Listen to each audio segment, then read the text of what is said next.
ఈ మధ్య టాలీవుడ్ లో జోరు తగ్గిన తమిళ్లో మాత్రం క్రేజీ ఆఫర్స్ తో దూసుకుపోతోంది రకుల్ ప్రీత్ సింగ్.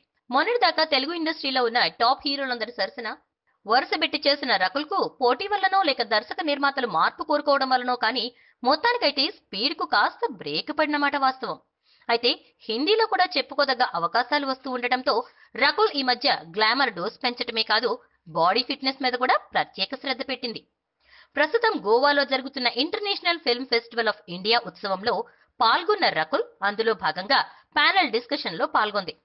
ఊహించని విధంగా యాంకర్ నుంచి ఓ ప్రశ్న ఎదురైతే ఏమాత్రం తడుముకోకుండా స్మార్ట్ గా చెప్పిన సమాధానం అందరినీ ఆకట్టుకుంది. విషయానికి వస్తే పరిశ్రమ మొత్తం ఆ నలుగురి చేతుల్లోనే ఉందని బయట అందరూ అంటూ ఉంటారు కదా, దీనికి మీరేమంటారు అనేది యాంకర్ ప్రశ్న.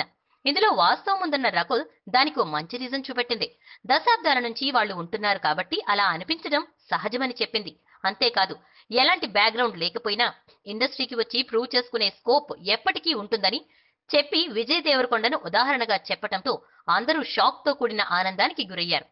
ఒక పక్క నిజాన్ని ఒప్పుకుంటూనే మరోవైపు టాలెంట్ ఉంటే అడ్డు ఎవరు అని గడుసుగా చెప్పటంతో అందరూ చప్పట్లు కొట్టేశారు. అన్నట్టు రకుల్ మాటల్లో పరమార్థం విజయ్ సరసన నటించేందుకు ఓ ఛాన్స్ వచ్చేందుకా అనే గుసగుసలు కూడా వినిపించాయిలేండి. ఒక్క దెబ్బకు రెండు పిట్టలు కొట్టడం అంటే ఇదే మరి. ఈ వీడియోపై మీ విలువైన కామెంట్స్ ని మాతో షేర్ చేసుకోండి. అండ్ ఇంకో విషయం, సబ్స్క్రైబ్ చేయడం మర్చిపోకండి.